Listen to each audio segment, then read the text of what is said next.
TBS পডকাস্টে আপনাদের স্বাগত জানাচ্ছি। আমি শাওন হাসনাত। আজ আমরা কথা বলবো সংখ্যালঘু ইস্যু নিয়ে। ভারত ও বাংলাদেশের মধ্যে সম্পর্কের যে টানাপোড়েন চলছে তা নিয়ে। সম্প্রতি ভারতের সংখ্যালঘু মুসলিমদের পূর্ণ নিরাপত্তা নিশ্চিত করতে বাংলাদেশের আহ্বানের প্রতিক্রিয়া জানিয়েছে দিল্লি। তারা বলছে, অযৌক্তিক ও গোপন উদ্দেশ্য প্রণোদিত মন্তব্য না করে বাংলাদেশের বরং নিজেদের সংখ্যালঘুদের রক্ষায় আরো মনোযোগ দেওয়া উচিত। ভারতের এই বক্তব্য কতটা স্ববিরোধী সে বিষয়ে কথা বলতে আমাদের সঙ্গে যোগ দিয়েছেন ঢাকা বিশ্ববিদ্যালয়ের আন্তর্জাতিক সম্পর্ক বিভাগের অধ্যাপক ডক্টর মোহাম্মদ আব্দুল মান্নান। ডক্টর আব্দুল মান্নান, আপনাকে স্বাগত জানাচ্ছি আজকের পডকাস্টে। Thank you. যে আমি একটু প্রথমে আপনার কাছে যেটা জানতে চাচ্ছি, ভারতের মুর্শিদাবাদে মুসলিম সংখ্যালঘুদের ওপর নির্যাতনের বিষয়ে বাংলাদেশ যে বক্তব্য দিয়েছে, ভারত তাকে অযৌক্তিক ও উদ্দেশ্য প্রণোদিত বলছে। আসলে কি এই বক্তব্য অযৌক্তিক? এটা মোটেই অযৌক্তিক না, এটাই আমাদের ডিপ্লোমেসি হওয়া উচিত ছিল। ইনফ্যাক্ট বাংলাদেশের ডিপ্লোমেসিতে এটা আরো আগে আনা উচিত ছিল। কারণ ইন্ডিয়া তো অনেকদিন ধরে বিভিন্ন সময়, শুধু এবার কিন্তু নয়, এর আগে দেখবেন যে ওই যে বিএনপি জামাত যখন ক্ষমতা ছিল 2001-06, ওই সময় কিন্তু বাংলাদেশের যখন বাংলাদেশের বিষয়ে তারা এই একই ধরনের তারা কিন্তু চালিয়েছে প্রোপাগান্ডা, যে বাংলাদেশের অভ্যন্তরে সংখ্যালঘু নির্যাতন হচ্ছে। তো এবারে তো প্রেক্ষাপটটা ভিন্ন। কারণ এখানে শেখ হাসিনার পতনের পর তারা কিন্তু ভারত কিন্তু কনস্ট্যান্টলি তারা প্রোপাগান্ডা ছড়িয়ে বেড়াচ্ছে, সেটা হলো বাংলাদেশের সংখ্যালঘু নির্যাতনটা হচ্ছে। তো যেটা আমার ব্যক্তিগতভাবে আমাদের এটা ছিল, যে প্রত্যাশা ছিল যে আমাদের গভর্নমেন্টের উচিত ভারতকে মনে করিয়ে দেওয়া যে ভারতের নচি কোনো অধিকার নেই বাংলাদেশের যে অভ্যন্তরে সংখ্যালঘুকে নির্যাতিত হচ্ছে কি হচ্ছে না এই বিষয়ে কোনো বক্তব্য দেওয়া। কারণ ভারত নিজেই সেখানে তার নিজের দেশে তার সংখ্যালঘু আছেন, বিশেষ করে মুসলিমরা, তাদেরকে তারা বিভিন্ন সময়ে তার নিপীড়ন করে কিন্তু আসছেন, যেটা কিন্তু এখনো চলমান। তাদের বাংলাদেশের আহ্বানটা জানিয়ে নিয়েছে যে সংখ্যালঘুদের যে নিরাপত্তা নিশ্চিত করা, ভারতের যেটা বললো আহ্বানটা, এটা আমি মনে করি ডিপ্লোম্যাটিক, এটাই কিন্তু রাইট স্ট্যান্ড হওয়া উচিত। এবং এটা হ্যাঁ, এটাই রাইট স্ট্যান্ড হয়েছে, এবং এই স্ট্যান্ডটা আরো আগে না করা উচিত ছিল। এবং এটা কেন আগে না হয়েছে আমি বলি, যেমন সম্প্রতি ইউএস যে ফ্রিডম যে রিপোর্টটা, তারাও কিন্তু এটা ভারতকে অ্যাকিউজ করেছে যে সেখানে ভারতের অভ্যন্তরে সেখানে যে মাইনরিটি যে কমিউনিটি তাদের অধিকারটা হাইলাইট হচ্ছে।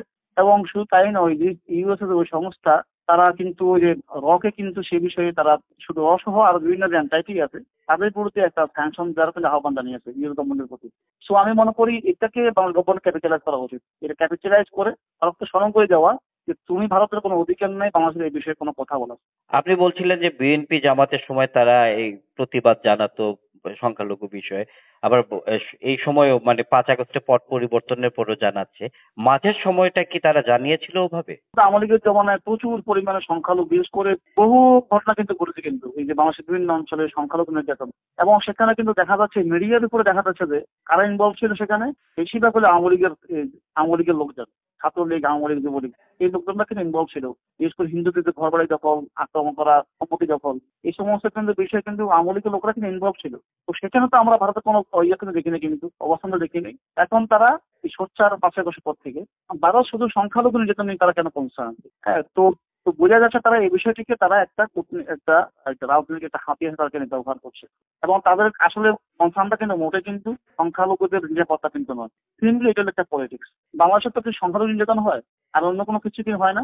আপনি দেখবেন যে এই যে জুলাই অগাস্টে যে আন্দোলন বাংলাদেশে যে হয়েছিল, সেখানে যে একটা ম্যাস কিলিং হয়েছিল, সেই ম্যাস কিলিং নিয়ে তাদের কোনো বক্তব্য ছিল কি? পুরো ওই যে জুলাই এবং এই যে অগাস্ট 5 তারিখ পর্যন্ত এখানে যে পরিমাণে আমলি গভর্নমেন্টের আমলে যে পরিমাণে কিলিং হলো, তারা কি কোনো বিষয়ে বক্তব্য দিয়েছে? দেয়নি তো।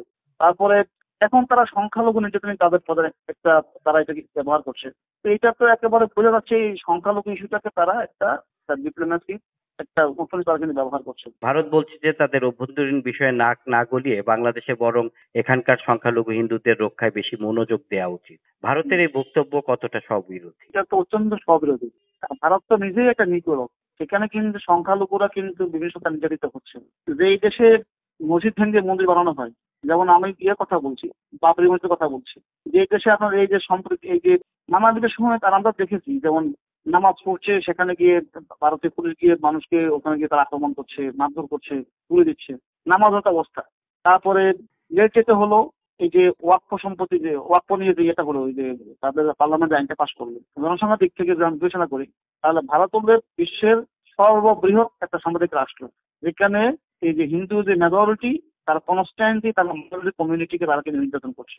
তো ভারতের এই বিষয়ে তারা যখন এখন বাংলাদেশে যখন একই বিষয়ে যখন কথা বলে, তো ভারতের এই অবস্থান তো অত্যন্ত স্ববিরোধী। আর বাংলাদেশের যে এই হিন্দুদের নির্যাতন এই আফটার 5 আগস্ট, যদি এটা হয়েও থাকে এটা তো নতুন না। আমি যেটা বলছি আপনাকে, এটা যদি হয়েও থাকে এটা তো নতুন না। এর আগে তো হয়েছিল আপনার, যখন আওয়ামী লীগ গভর্নমেন্ট ক্ষমতা ছিল তখন তো বাংলাদেশ সেখানে চুপচাপ ছিল। আর এখন যেটা হচ্ছে 5 আগস্ট পরে, এটা তো আমি জানি না, তবে আমি যেটুকু বুঝি বা যেটুকু আমি তথ্য জানি, এটা হলো বিভিন্ন জায়গায় হিন্দুদের আক্রমণ কিন্তু হয়েছে, তথ্যটি কিন্তু সঠিক। কিন্তু এর সঙ্গে ধর্মীয় কোনো কানেকশন আছে বলে আমি মনে করি না। অর্থাৎ আদৌ যদি আক্রমণটা হয়ে থাকে, এটার সঙ্গে কিন্তু ধর্মের কোনো কানেকশন কিন্তু নেই। এটা হলো সিম্পলি পলিটিক্যাল একটা বিষয়। সেখানে অর্থাৎ হয়তো আঙুলি করতো, আমি দু একটা খবর তথ্য কিন্তু জানি যে আঙুলি করতো ইয়েতেই, ওই অভিযোগে কিন্তু ফেরাসার দোষর হিসাবে তাদেরকে এই আক্রমণটা কিন্তু হয়েছে। এটা কিন্তু ধর্মীয় কারণে কিন্তু নয়। আরেকটা বিষয় যদি একটু আপনার কাছে জানতে চাই, যে 5 আগস্টের পট পরিবর্তনের পর থেকে সংখ্যালঘু ইস্যুতে ভারতীয় মিডিয়া বাংলাদেশের বিরুদ্ধে এক ধরনের প্রোপাগান্ডা চালাচ্ছে। তার বিপরীতে বাংলাদেশ সেখানকার সংখ্যালঘু নির্যাতন নিয়ে বক্তব্য দেওয়ায় কি ভারত কিছুটা চাপে পড়ে গেল?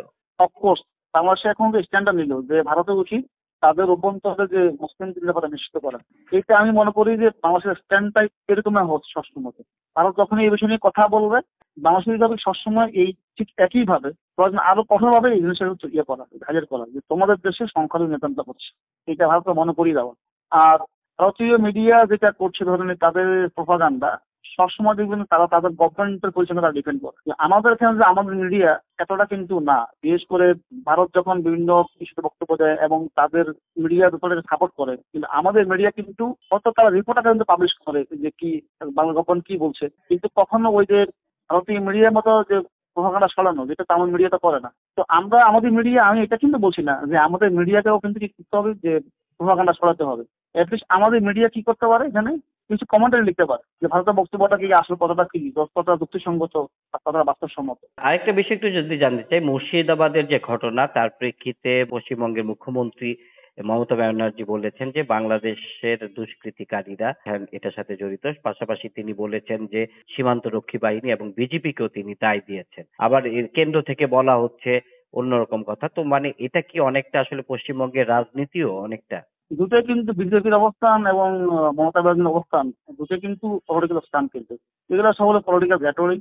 তো বাংলাদেশের দুষ্কৃতীরা ওখানে গিয়ে সাম্প্রদায়িক যে যে হামলায় জড়িত হয়েছে এখানে, তারা কি এরকম কোনো তথ্য প্রমাণ তারা দিতে পেরেছে বা তারা কি দিয়েছে? তারা কি কাউকে ধরেছে এরকম?